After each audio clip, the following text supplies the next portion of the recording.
ये वाला कैंडल ने इस 9 EMA के लाइन को ऊपर की तरफ क्लोजिंग दिया है, ठीक है। तो कितना बड़ा मूव हमें मिल गया। कभी कभी इस वाला स्ट्रेटेजी में हमें बड़ा प्रॉफिट भी हो सकता है। इंट्राडे ट्रेडिंग में अगर सबसे ज्यादा कुछ मुश्किल काम होता है ना, तो वो होता है स्टॉक्स को सिलेक्शन करना। तो आज की वीडियो में हम सीखने वाले हैं कि आखिर कैसे इंट्राडे ट्रेडिंग के लिए स्टॉक्स को सिलेक्शन किया जाता है, और सबसे आसान स्ट्रैटेजी को सीखेंगे। अगर आज के डेट में आप इंटरनेट पे सर्च करोगे ना, तो ऐसा हजारों वीडियो आपके सामने आ जाएगा इंट्राडे ट्रेडिंग स्टॉक सिलेक्शन के ऊपर। लेकिन हमारा आज का वीडियो उन सब वीडियो से सबसे अलग होने वाला है, क्योंकि जो सबसे आसान स्ट्रैटेजी है, इजी स्ट्रैटेजी है, उसी स्ट्रैटेजी को सीखेंगे कि कैसे आखिर एक नया व्यक्ति भी इंट्राडे ट्रेडिंग के लिए स्टॉक्स को सिलेक्शन कर पाए, ठीक है। तो चलिए करते हैं वीडियो की शुरुआत। 5 पॉइंट को डिस्कस करेंगे। इन पांचों पॉइंट को आपको ध्यान से समझना है। सबसे पहला पॉइंट क्या है कि मार्केट ओपन होते ही सेक्टोरल एनालिसिस करना है। यानी कि जैसे ही सुबह सुबह हमारा शेयर बाजार ओपन होता है ना, शेयर बाजार ओपन होते ही आपको तुरंत सेक्टर का परफॉर्मेंस देखना है कि आज कौन सा सेक्टर में तेजी है, कौन सा सेक्टर में गिरावट है। इसको आपको सुबह सुबह ही चेक कर लेना है। अब आप बोलोगे कि सर इतना सुबह सुबह हमें कैसे पता चलेगा कि कौन सा सेक्टर में तेजी है, कौन सा सेक्टर में गिरावट है। तो इतना सुबह सुबह पता करना तो काफी मुश्किल होता है, लेकिन अनुमान आप लगा सकते हो। अगर आप NSE के वेबसाइट में जाकर सेक्टोरल इंडेक्सेस को चेक करते हो, तो वहां पर आप इतना तो देख सकते हो कि कौन सा सेक्टर का रंग हरा है, कौन सा सेक्टर का रंग लाल है। इसका थोड़ा बहुत तो अनुमान आप ले सकते हो, ठीक है। तो सुबह सुबह मार्केट ओपन होते ही आपको सेक्टर वाइज थोड़ा सा परफॉर्मेंस को देख लेना है। सेक्टर वाइज जब आपको व्यू मिल जाता है, उसके बाद सेकंड काम क्या है कि जो भी सेक्टर आपको बुलिश लगे, उस सेक्टर में से आप स्टॉक को सिलेक्शन कर पाओगे। यानी कि फॉर एग्जांपल आपने सुबह सुबह देख लिया कि आज का दिन फार्मा सेक्टर आपको काफी ज्यादा बुलिश लग रहा है। एग्जांपल दे रहा हूं, फार्मा सेक्टर में काफी ज्यादा तेजी है, आपने सुबह सुबह ही देख लिया। तो अगर फार्मा सेक्टर में तेजी है, तो भैया फार्मा सेक्टर में जितना भी स्टॉक्स होगा उसमें भी कहीं ना कहीं तेजी होगा। तो यहां से आप स्टॉक को सिलेक्शन कर पाओगे, ठीक है। तो सुबह सुबह आपको क्या करना है, पहले तो स्टॉक का सेक्टोरल एनालिसिस करना है। सेक्टोरल एनालिसिस कर लिया, उसके बाद जो भी सेक्टर बुलिश होगा वहां से आप स्टॉक को सिलेक्शन कर पाओगे। स्टॉक को जैसे ही आपने सिलेक्शन कर लिया, उसके बाद थर्ड काम क्या है कि पहला 5 मिनट का कैंडल बनने का वेट करना है। जैसे ही पहला 5 मिनट का कैंडल बन जाता है, उसके बाद उस कैंडल का हाई और उस कैंडल का लो पॉइंट को आपको मार्क कर लेना है। आपने सुबह सुबह देख लिया कि आज तो फार्मा सेक्टर में तेजी है। अब यहां से आपने कोई भी XYZ स्टॉक को सिलेक्शन कर लिया, आपने सिलेक्शन कर लिया। उसके बाद उस स्टॉक का 5 मिनट का कैंडल बनने का वेट करना है। 5 मिनट का कैंडल जैसे ही बन जाता है, उसके बाद उस कैंडल का जो हाई पॉइंट है और उस कैंडल का जो लो पॉइंट है, उसको आपको मार्क कर लेना है। मार्क करने के बाद उसके बाद स्ट्रेटेजी क्या है कि ब्रेकआउट पर ट्रेड बन सकता है। यानी कि जैसे ही आपने 5 मिनट का कैंडल का हाई पॉइंट और लो पॉइंट को मार्क कर लिया, उसके बाद उस कैंडल का हाई पॉइंट जैसे ही ब्रेक होता है ना, तो यहाँ पे हमारा एंट्री बन सकता है। और अगर हम लोग यहाँ पे एंट्री बनाते हैं, तो उसके बाद काफी ज्यादा चांसेस होता है कि स्टॉक का प्राइस ऊपर जाएगा। मुझे पता है उतना ज्यादा आपको समझ में नहीं आया होगा, तो चलिए थ्योरी हमने बहुत समझ लिया, अब थोड़ा प्रैक्टिकली देखते हैं कि ये सारा स्ट्रेटेजी को प्रैक्टिकली कैसे आखिर अप्लाई किया जाता है। तो जैसे ही हमारा शेयर बाजार ओपन होता है, यानी कि सुबह 9:15 बजे, सुबह 9:15 बजे ही आपको आ जाना है गूगल पर, और गूगल पर आपको सर्च करना है Nifty all index. Nifty all index आप जैसे ही सर्च करोगे ना, उसके बाद आपको थोड़ा सा नीचे आ जाना है।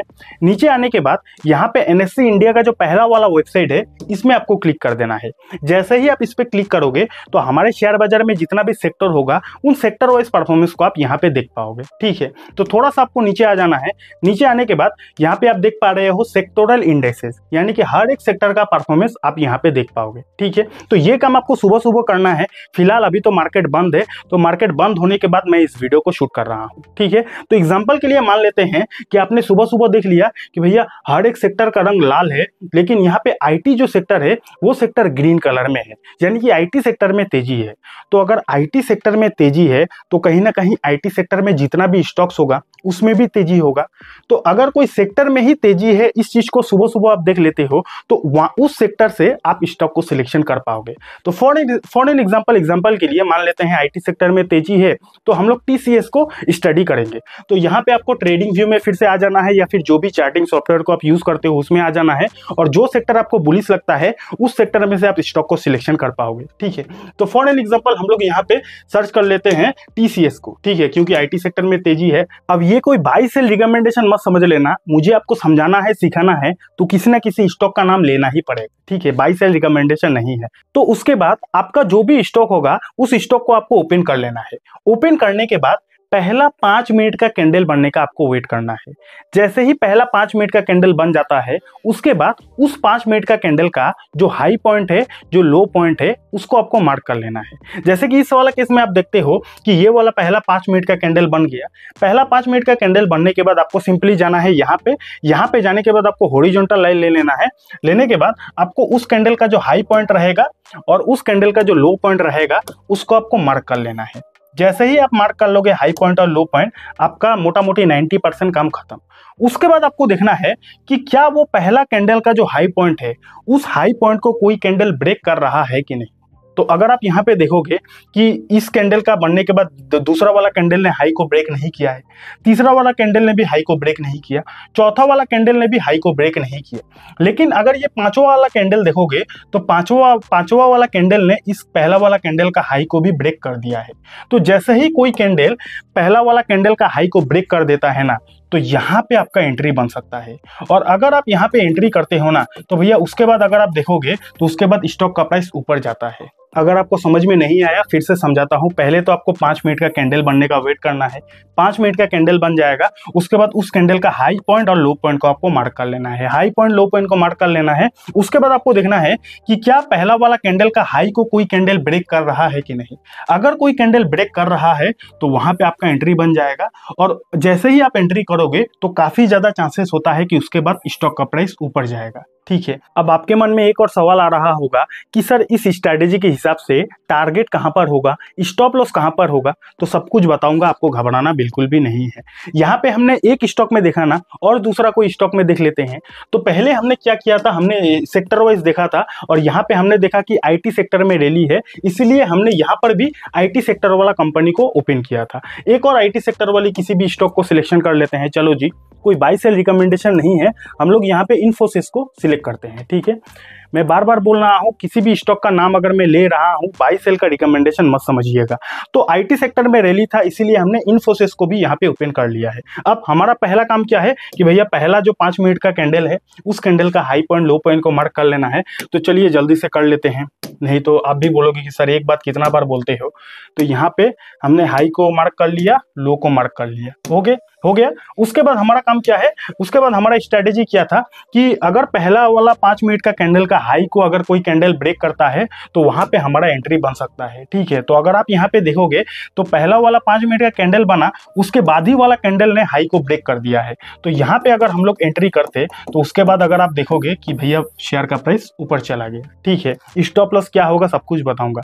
तो 2 स्टॉक में हमने देख लिया ना। एक और चीज अभी आपको पता चलेगा, जरूरी नहीं कि आप बाई की तरफ ही ट्रेड लो। बहुत लोग ऐसा भी है कि इंट्राडे ट्रेडिंग में सेल की तरफ ट्रेड लेता है। तो अगर आपको सेल की तरफ ट्रेड लेना है तो पहले वही स्टार्टिंग से आपको समझना पड़ेगा। आपको देखना है कौन सा सेक्टर में गिरावट है।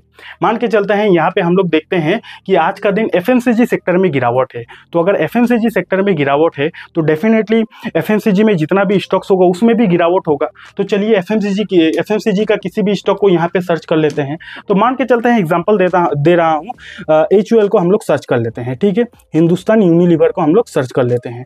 तो यहाँ पे आ गया हिंदुस्तान यूनिलीवर। अब यहाँ पे हम लोग डाउन की तरफ कैसे ट्रेड लिया जाता है उसको भी समझ लेते हैं। ये समझने के बाद हम लोग टारगेट क्या होगा, स्टॉप लॉस क्या होगा, उसके ऊपर भी बात करेंगे, ठीक है। तो HUL को हमने सर्च कर लिया। उसके बाद आपको पहला 5 मिनट का कैंडल का हाई पॉइंट और लो पॉइंट को मार्क कर लेना है। यहाँ पे ये हो गया हाई, ये हो गया हाई और ये हो गया लो, ये हो गया हमारा लो, ओके। अब हमें अगर डाउन की तरफ ट्रेड लेना है तो जो भी स्ट्रैटेजी होगा उसको थोड़ा आपको उल्टा समझना पड़ेगा। स्ट्रैटेजी क्या है, अगर आपको डाउन की तरफ ट्रेड लेना है तो जो पहला वाला 5 मिनट का कैंडल है, उस कैंडल का अगर लो ब्रेक होता है, कोई कैंडल अगर लो ब्रेक करता है तो वहां पे आपका एंट्री बन जाएगा। क्योंकि आपको डाउन की तरफ ट्रेड लेना है। तो यहाँ पे अगर आप देखोगे तो पहला वाला 5 मिनट का कैंडल तो बन गया, तो इस कैंडल का जो लो है वो इस वाला कैंडल ने ब्रेक किया। और जैसे ही इस वाला कैंडल ने ब्रेक किया, अगर हम लोग यहाँ पे एंट्री लेते तो भैया उसके बाद स्टॉक का प्राइस कितना नीचे चला गया, ठीक है, तो स्टॉक को कैसे सिलेक्शन किया जाता है, क्या स्ट्रैटेजी अप्लाई किया जाता है, वो सब कुछ तो हमने समझ लिया। अब समझते हैं कि आखिर कहाँ पे हमारा टारगेट होगा, कहाँ पे स्टॉप लॉस होगा। लेकिन ये बताने से पहले आपको एक डिस्क्लेमर देना चाहूंगा कि दुनिया का कोई भी ट्रेडिंग स्ट्रैटेजी बार बार मार्केट में काम नहीं करता है। उसी तरह जो भी स्ट्रैटेजी आज मैंने आपको समझाया ना, बार बार मार्केट में काम करेगा, बार बार आप प्रॉफिट करोगे, इसकी कोई भी गारंटी नहीं है। इसीलिए स्ट्रैटेजी समझा रहा हूं, आप समझ लो, लेकिन पैसा लगाने से पहले, इस पर अप्लाई करने से पहले आपको अपना ही दिमाग लगाना है और अपने फाइनेंशियल एडवाइजर से आपको सलाह जरूर लेना है, क्योंकि ट्रेडिंग करना काफी ज्यादा रिस्की बिजनेस है। ठीक है, तो जो स्ट्रैटेजी समझाया बार बार मार्केट में काम करेगा, इसकी कोई भी गारंटी नहीं है। ओके, तो अब समझते हैं, तो एंट्री कहां पर होगा वो तो हमने समझ लिया। बात अगर टारगेट और स्टॉप लॉस का हो, तो टारगेट स्टॉप लॉस के लिए आपको एक इंडिकेटर का मदद लेना पड़ेगा। वो इंडिकेटर का नाम है 9 पीरियड का एक्सपोनेंशियल मूविंग एवरेज। आपको सिंपली जाना है यहाँ पे इंडिकेटर वाले सेक्शन पे। यहाँ पे जाने के बाद आपको सर्च करना है EMA। जैसे ही आप EMA सर्च करोगे, यहाँ पे आ जाएगा मूविंग एवरेज एक्सपोनेंशियल। यहाँ पे आपको क्लिक कर देना है। जैसे ही आपने क्लिक कर दिया, उसके बाद आपको सेटिंग में जाना है। सेटिंग में जाने के बाद यहाँ पे बाय डिफॉल्ट 9 होगा, आपको 9 ही रहने देना है। उसके बाद स्टाइल में आना है, इसको थोड़ा सा मोटा कर देना है। ब्लैक कलर करने के बाद थोड़ा सा मोटा कर देना है और यहाँ पे ओके कर देना है। तो ये जो ब्लैक कलर का लाइन देख रहे हो ना, ये 9 EMA लग चुका है। ठीक है, तो अब इस वाला केस में क्या होगा, एंट्री हमारा यहाँ पे बन जाएगा। क्यों एंट्री बनेगा? क्योंकि ये कैंडल ने ब्रेक किया है हाई को, तो यहाँ पे हमारा एंट्री बन जाएगा। और बात अगर टारगेट की हो ना, तो टारगेट आपका कहाँ होगा? जब भी आप देखोगे कि ये जो 9 EMA है, इस 9 EMA को कोई कैंडल अगर नीचे की तरफ क्लोजिंग दे देता है, तो वहां तक का आप टारगेट लेकर चल सकते हो। जैसे कि इस वाला केस में आप देखते हो कि ये जो 9 EMA है, इस 9 EMA के नीचे ये वाला रेड कैंडल जो है, इसने क्लोजिंग दे दिया है, तो यहां तक का आप टारगेट लेकर चल सकते हो। ठीक है, क्योंकि जब भी 9 EMA को कैंडल ब्रेक करता है, उसके बाद काफी ज्यादा पॉसिबिलिटीज होता है कि स्टॉक का प्राइस अब नीचे जा सकता है। इसीलिए एंट्री आपका यहाँ पे बन जाएगा जब भी ब्रेक हो, और जब भी 9 EMA नीचे की तरफ ब्रेक हो, तो यहाँ पे आपका टारगेट हो सकता है। ठीक है, ये तो हमने बाई की तरफ अगर आप ट्रेड लेते हो तो ये स्ट्रैटेजी होगा। अब अगर आप सेल की तरफ ट्रेड लेते हो, तो वहां पे आपका क्या टारगेट होगा, क्या स्टॉप लॉस होगा, चलिए उसको समझ लेते हैं। तो अगर आप डाउन की तरफ, सेल की तरफ ट्रेड लेते हो, तो आपका एंट्री कहां पे बनेगा? पहला वाला 5 मिनट का कैंडल का लो अगर ब्रेक हो जाएगा, इस कैंडल में आपका एंट्री तो बन जाएगा। लेकिन बात अगर टारगेट की हो, तो टारगेट ये जो 9 EMA होगा, इस 9 EMA के ऊपर अगर कोई कैंडल क्लोजिंग देता है, वहां तक का आप टारगेट लेकर चल सकते हो। ठीक है, तो इस वाला केस में अगर देखा जाए, तो इस कैंडल ने लो को ब्रेक किया, यहाँ पे हमारा एंट्री बन जाएगा। और अगर बात टारगेट की हो, तो अगर कोई कैंडल इस 9 EMA को ऊपर की तरफ क्लोजिंग देता है, तो यहाँ पे आप देख सकते हो कितना बड़ा मूव मिल जाता है। ठीक है, नीचे जाते रहो जाते रहो। यहाँ पे अगर हम लोग देखेंगे, तो ये वाला कैंडल ने इस 9 EMA के लाइन को ऊपर की तरफ क्लोजिंग दिया है। ठीक है, तो कितना बड़ा मूव हमें मिल गया। कभी कभी इस वाला स्ट्रैटेजी में हमें बड़ा प्रॉफिट भी हो सकता है, लेकिन स्टॉप लॉस काफी ज्यादा जरूरी है, और बार बार ये स्ट्रैटेजी मार्केट में काम करेगा, इसकी कोई भी गारंटी नहीं है। मैंने अपना पूरा कोशिश किया है कि कैसे आप इंट्राडे ट्रेडिंग में स्टॉक को सिलेक्शन कर पाओ, स्टेप बाय स्टेप समझाया है। पहले तो आपको सेक्टर को एनालिसिस करना है। सेक्टर को एनालिसिस करने के बाद वहां से आपको स्टॉक मिल जाएगा। स्टॉक मिलने के बाद आपको हर एक स्टॉक में ये मार्क करना है, हाई लो को मार्क कर लेना है। हाई लो मार्क करने के बाद अगर ब्रेकआउट होता है, तो वहां पे ट्रेड बन सकता है, और अगर ब्रेक डाउन होता है, अगर आपको डाउन की तरफ ट्रेड लेना है, तो वहां पर भी आपका ट्रेड बन सकता है। ठीक है, कैसा लगा वीडियो नीचे कमेंट करके बता देना। और अगर आपको इंट्राडे ट्रेडिंग को बेसिक से लेकर एडवांस तक सीखना है कि कैसे इंट्राडे ट्रेडिंग किया जाता है, क्या होता है इंट्राडे ट्रेडिंग, उससे रिलेटेड मैंने डिटेल वीडियो बनाया है। उस वीडियो को अगर आपको देखना है, तो यहाँ पे क्लिक करके इस वीडियो को देख सकते हो। और अगर आपके पास डीमेट अकाउंट नहीं है, फ्री डीमेट अकाउंट का लिंक आपको डिस्क्रिप्शन पर मिल जाएगा। बहुत बहुत धन्यवाद।